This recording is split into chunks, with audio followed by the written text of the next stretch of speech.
Welcome to the Hour of the Time.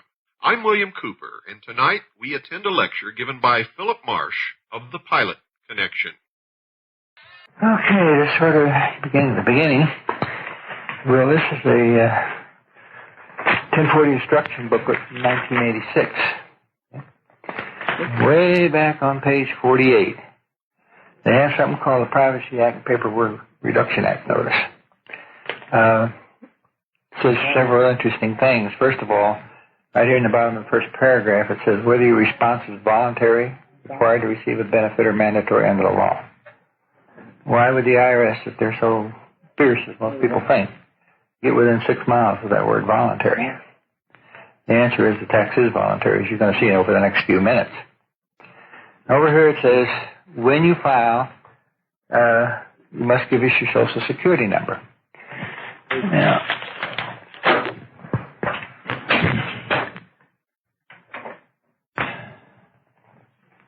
let's find out why they want your Social Security number. Here's a letter signed by Dorcas Hardy, who is the current Social Security Administrator. And she says in the last paragraph there, to paraphrase a little bit, hey, fellas, we don't have any authority to require an employer to request a Social Security number as a condition of employment. This is between you and the employer. Well, wonder why they have such a law, why they need the Social Security number. Let's turn over to the next page and we'll find out. Here's a letter from someone in the Social Security Administration written to this fellow in South Dakota. And it says in the first paragraph up there that Social Security is a voluntary number. Most people didn't know that, but that is what the law states. Down around the fourth paragraph it says, however, a person having no Social Security number would have no taxable income. Now, if you've ever looked at any document you've seen from the IRS, up in this upper right-hand corner, they always have a block of information. And it'll say taxpayer number, and your Social Security number. I'll show you how that works. Carl, what's your first name? Carl, supposing I said to you, how would you like to have $1 million? And you say, who do I have to kill? Well, nobody, just sign this piece of paper. And you look at it, and it's blank, right? So that seems agreeable to you, so you go ahead and sign the paper and give you the $1 million. 3 days later, I come around and say, where's your wife? And you say, what do you mean, where's my wife? Well, you sold her to me 3 days ago for $1 million. You say, I did like hell. I signed a blank piece of paper. Now, whip out the paper and say, is this your signature? Of course it is. And type right in above there is that you sold me your wife 3 days ago for $1 million, and today's the day I collect. That is what's known as fraud and inducement. In other words, I didn't tell you the whole truth up front. When they told you that you had to have a Social Security number to go to work, that was a bald-faced lie, wasn't it? Mm-hmm. Yeah. When they told you Social Security was going to take care of you in your old age, that was another bald-faced lie. People who are drawing Social Security today can't even afford dog food anymore. It's too expensive. It's that bad. And so it doesn't take care of you. But what did it do? Made you a taxpayer the rest of your life. That's fraud. There is a very solid law that says fraud vitiates the most solemn promise to pay. So when they defrauded you, they also cut their own throat. Let's look at 1988 1040 instruction booklet. We'll find something interesting. Privacy Act has been moved from page 48 up to page 1.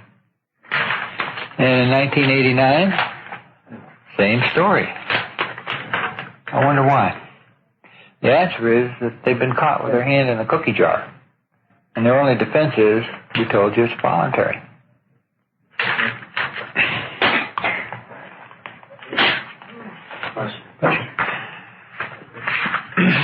This is an official IRS publication. Beat up as it is, we do have nice new copies of it for you. But I use this one because it proves a point. That is, I've been doing this for 8 years. Mm-hmm. And it looks at least 8 years old. Yeah. It's called the Illegal Tax Protester Training. This is an instruction booklet for IRS agents, okay? And what's your first name? Is that? Ronnie. Ronnie? Mm-hmm. Ronnie, you want to tell us what it says right there? Department of the Treasury, IRS. Do you see United States there? The word United States? No. Because they're not. The Department of the Treasury of R.E. Harrington Incorporated, a private English insurance company. We're going to be showing you their incorporation papers before the day is out. And if they told you that up here, obviously you wouldn't kowtow to them, right? Carl, let's see what their official position is here. Start with the word these and tell us what that one sentence says. These individuals and groups are attempting to disrupt effective tax administration, present a major danger to our voluntary compliance system. Did I say voluntary or did the IRS? IRS said it. Yeah. What is an illegal tax protester? They say it's somebody who fills out a return and doesn't pay all the taxes for whatever reason. I even happen to agree with them on that. If I sign you up to play football for the 49ers and you come out in your Oakland A's uniform with all the baseball rules in your head, we're going to have a problem, right?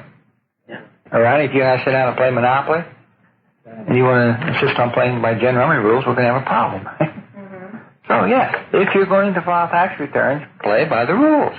The people in here did not play by the rules. They used excuses like vow poverty through church, didn't want to pay for abortions, didn't want to pay for military, all this kind of stuff, and then just didn't pay all their taxes. That's not fair. That's not playing the game by the rules. And I don't blame the IRS for being unhappy about that. Okay? Or anybody else for that matter. Whatever you do, you play by the rules, right? Now, Ronnie has some real bad news for you. Did you know that there's a law against wearing washed blue jeans in San Jose on a Wednesday morning? You didn't know that? Supposing I showed it to you in a legal law book, however, and it was written there, would I have to threaten, force, or coerce you, or would you simply know you broke the law? I probably know I broke it. Right. Now, my point, that's a silly point, but the point is to emphasize this next thing we're coming to. This is instructions to the IRS agents, and it's about stop filers and non-filers. This is the place to tell them what law a person is breaking by stopping filing or not filing. Well, you want to read those three paragraphs for us and tell us what law we're breaking here? These schemes involve individuals who have never filed an income tax return or simply stop filing. These protesters are the most difficult to identify since they do not draw attention to themselves by sending in protest letters and not acceptable returns. In some areas of the country, stop filers and non-filers are becoming more common. Many known illegal tax protesters just have stopped filing any kind of return. Unless the individual is known to the service employee, it is extremely difficult to determine if the taxpayer is an illegal tax protester. I know that your name's Ronnie. I know you got blonde hair, a purple sweater, blue jeans, and athletic shoes on, okay? Is there any law against any of that? No. Not that I'm aware of. So it's known to someone in the service. So what? What law are they breaking? If you're breaking a law, that's a whole different ballgame. Carl, it says here questioning your authority. You want to read just that first line for us? Question your authority. Identify yourself by showing your credentials. State the appropriate authority. IRC. Okay, IRC 6331 to levy and seize. That's and right. IRC 7602 to examine books and witnesses. Yeah. So they're telling him that IRC 6331 is their power to levy, right? IRC is the Internal Revenue Code. So let's get into section 6331 and see what it says.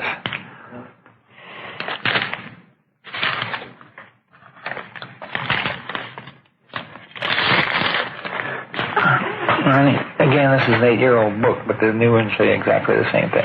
Start with the word levy and just that one sentence for us. Levy being made upon the accrued salary or wages of any officer, employee, or elected official of the United States of the District of Columbia, or any agency or instrumentally of the United States or District of Columbia. Does that sound like you? That speaks for the government. It says government employees, doesn't it? Yeah.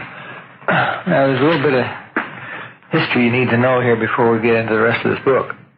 First of all, back in 1775, they had 13 colonies in this country, okay?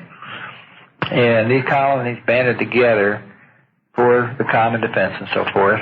First with the Confederation, which didn't work too hot, and they went to the Constitution, which meant that each colony gave up a little bit of its jurisdiction to form this small central federal government, which was empowered. The federal government was empowered to provide for the common defense, nothing wrong with that. To try people for treason, nothing wrong with that. Try people for piracy on the high seas, nothing wrong with that. To try them for counterfeiting, nothing wrong with that. But But that's all the power they were given. Now, to make sure that the federal government wasn't influenced by one of the states unduly, rather than have them have their seat of government in a state, they decided to give them their own property, which they could control. So they gave them Washington, D.C. Okay? Now, I want to get this jurisdiction thing clear in your head. Carl, you own a car, right? Supposing, and do you have jurisdiction over that car? Control? Yeah. Okay. Supposing you were kind enough to lend me your car to go to the grocery store and back. Who would have jurisdiction over that car while it's going back and forth to the grocery store? You would. Yeah. And when I gave you the car back, you still have the majority jurisdiction, right? Yes. So that's what the states did. They gave up a little bit of their jurisdiction to the small central federal government for these purposes that I just mentioned. And no more. Now, my question is this. Where in the heck does the small central federal government get off coming in here and telling the citizens of the state of California it owes them any taxes? It's ridiculous on its face, let alone highly illegal. Okay? And the only way they even attempt to attach anything is through what we call color of law. Okay? Policemen wear blue shirts. I'm wearing a blue shirt, therefore you better do what I tell you. I didn't say I was a policeman, did I? But that's color of law. That was almost law, but not quite. Okay. Another thing you need to know before we get into this next section is about sedition by syntax. Sedition means stealing government power under the table, surreptitiously, not openly with military force, okay? And how they do this? By syntax. What is syntax? That means making you believe all your life that a word means something, and then turn around giving it a legal definition that means something entirely different. So that when you read that word, you think you know what you're reading, but you're not reading what you think you're reading. I'll give you an example of that where it'll confuse you. Carl, can you tell me what a driver is? A driver? Mm-hmm. A person who drives an automobile. Mm-hmm. Funny, the state of California even agrees with you. In the Motor Vehicle Code, it says a driver is one who drives, Section 305. Now, my fifth grade English teacher told me never to define a word with a word. So I was curious to know what the heck is a driver.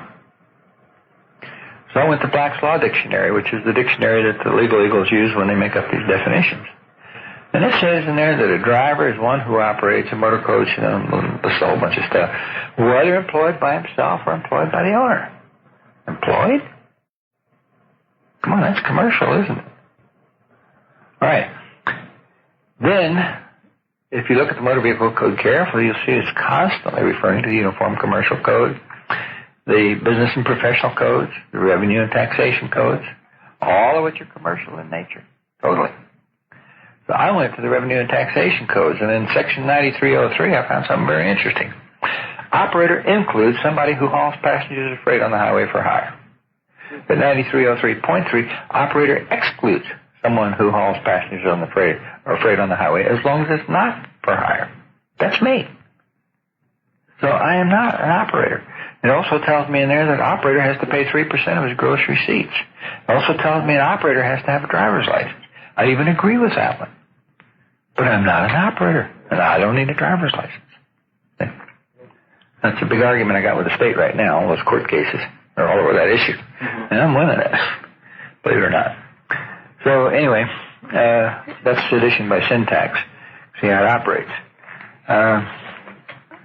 In 1938, when Congress was allegedly putting this piece of garbage together, and I used the word allegedly for this reason, I wrote a book. I know everything that's in the book because I had to edit it several times. I've lectured on it and worked with it constantly. So I know everything that's in that book. Okay?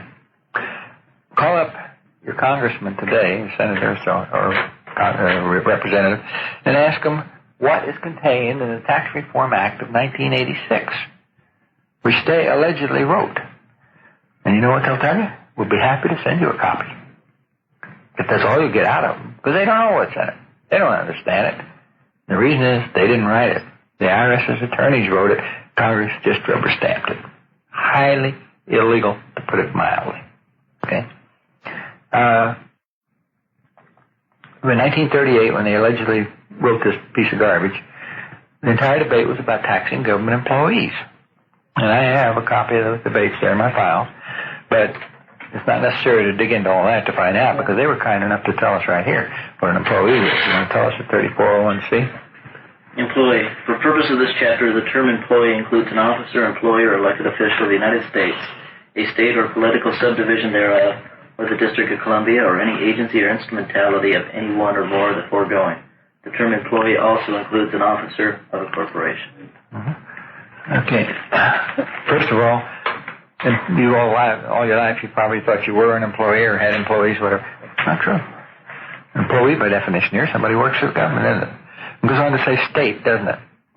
So if somebody who works for California would think, whoops, they got me. No, again, sedition by syntax. Section 3121E in here says state includes Puerto Rico, Guam, the Mariana Islands, and Washington, D.C., and or government enclaves. Now, government enclave is, for an example, the federal building, San Francisco, or Moffett Field, or Presidio, Alameda Naval Air Station, this kind of thing, which they've got all across the country. If you own property, you can own more property in more than one place, right? You could have a house at the seashore and a house in the mountains, whatever. So you would have jurisdiction over those, and naturally the federal government has jurisdiction over what they own, period. But they're trying to make a bluff here with the word state, and another place they even use it, this says officer of a corporation, right? So you think, well, gee, I'm president of my local corporation, so that means me. No. What are these? These are federal regulations, aren't they? They apply to federally chartered corporations, of which there's only one that we're aware of, and that's the Federal Reserve Bank. So if you're an officer of the Federal Reserve Bank, it means you, otherwise forget it. Otherwise incorporated by state. Every other corporation in the country is in a state. Right. Okay. Also, if you were to call up the IRS right now and say, where is it written that I have to file a tax return?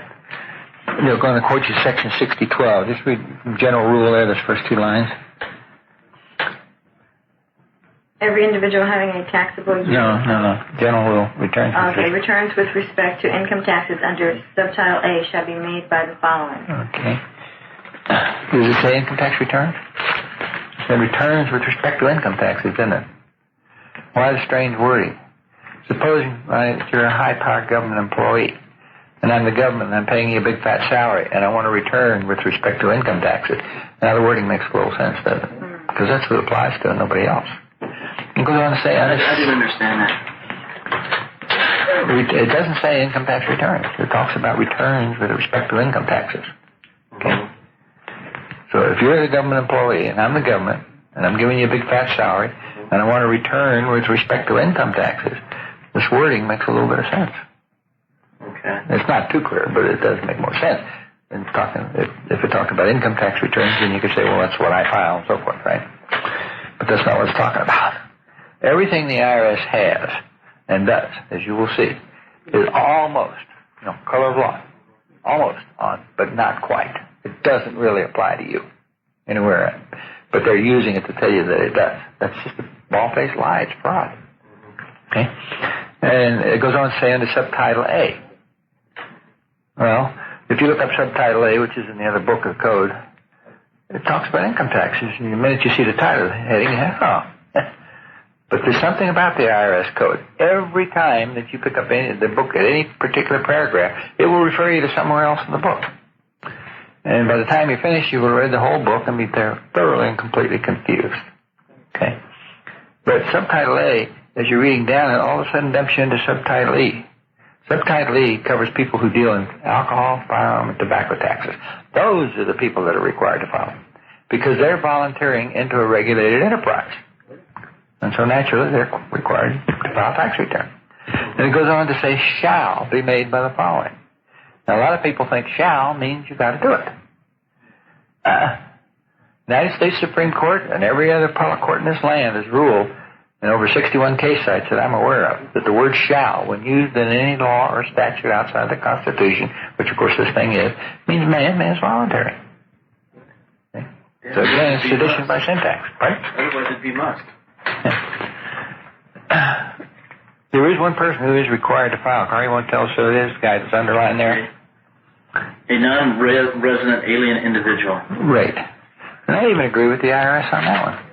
Non-resident aliens come in here. This means that they're not planning on moving here. They still have a home in France or Germany or wherever they came from. And the least they're going to do is use up some of our food, might use up some other natural resources, and they may even make a few bucks and they leave. So tax them. I have no argument with that. But at this point, we need to understand the difference between taxes and tribute. Have either one of you read the United States Constitution since grammar school, or even at that time? No. See, only one person in 1,000 has, and that's what the problem is in this country today. And the reason it's a problem is this. The first three words of the Constitution are "we the people." The last three words in the 10th Amendment, which is the last legal amendment in the Constitution, are "to the people." Whose document is it? We the people's document. And we the people don't even know what it says. How are we going to enforce it without even reading it? Doesn't make any sense, does it? But you remember, this is all planned deliberately to get you to not read the Constitution. They talk about it, you hear about it in the press and all this kind of stuff. But to you, it's just a vague name, and you think it's okay, and you want to go on about your business or raising your kids and making a living or whatever it is you're doing, not paying much attention. Well, when you do that kind of stuff, friends, the fox steals the chicken out of the hen house because you put him out there to guard. And that's what the problem is. So we will, before we're through here, show you the Constitution, get you to read the thing. One of the things they also tell you is that you must obey the law, right?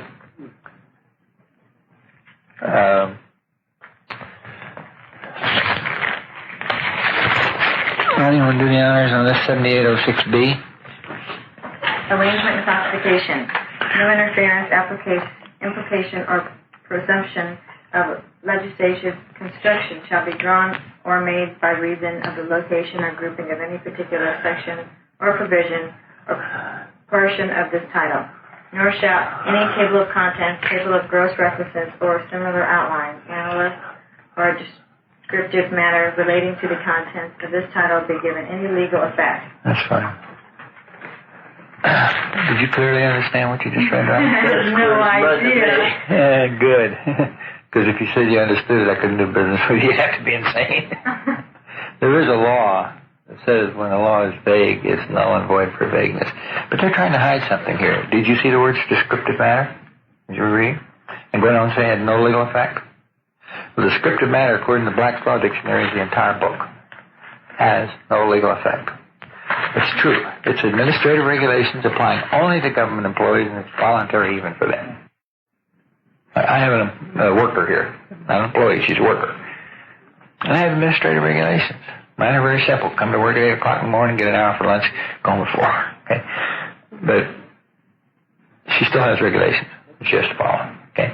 It's true with any company. Got to have some kind of rule. Otherwise, it's nothing but chaos. You're listening to an introductory tax seminar given by Phillip Marsh of the Pilot Connection on the Hour of the Time. I'm William Cooper. Make sure you get a pen or a pencil and a piece of paper and be ready to write down the information that you'll need to be able to attend one of these seminars or obtain information about the Pilot Connection. Right now, we're going to take a short break, folks. Don't go away. We'll be right back. Welcome back, folks. I want you to write this down. The Pilot Connection.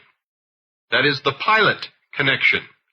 6333 Pacific Avenue, Suite 334, Stockton, California, 95207. That's the Pilot Connection. 6333 Pacific Avenue, Suite 334, Stockton, California, 95207. Now you can also phone them, and here's the number. Area code 20995754993. That's area code 20995754993. 493. Now, this information will be repeated later in the program. Remember, whether you write or phone, make sure that you tell them that you heard about them on the hour of the time and that William Cooper sent you to talk to them. Now we return to the second half of the tax seminar conducted with Phillip Marsh of the Pilot Connection. So the government's entitled to have rules for its employees. But what they're not entitled to do is to shove those rules down your throat when you don't work for them. And their only claim to fame, as far as you're concerned, is the fact that they've suckered you into the Social Security situation. And it's total fraud from top to bottom. Carl, you want to tell us what it says right here in this block? That's an official IRS publication. Our tax system is based on individual self-assessment and voluntary compliance. The material contained in this handbook is confidential in character. It must not under any circumstances be made available to persons outside this service. Internal Revenue Service Commission. Why do you think they don't want you to know what's in here? What's the one thing that people dread more than anything else with the IRS? The audit, am I right? Ryan, would you tell us what their official position is? Just the first sentence there. The individual taxpayer may refuse to exhibit his or her books or records for examination. That's fine. What did you just tell me? You can refuse to exhibit them, right? Right. If you can refuse, what is the tax? Voluntary, isn't it? Right.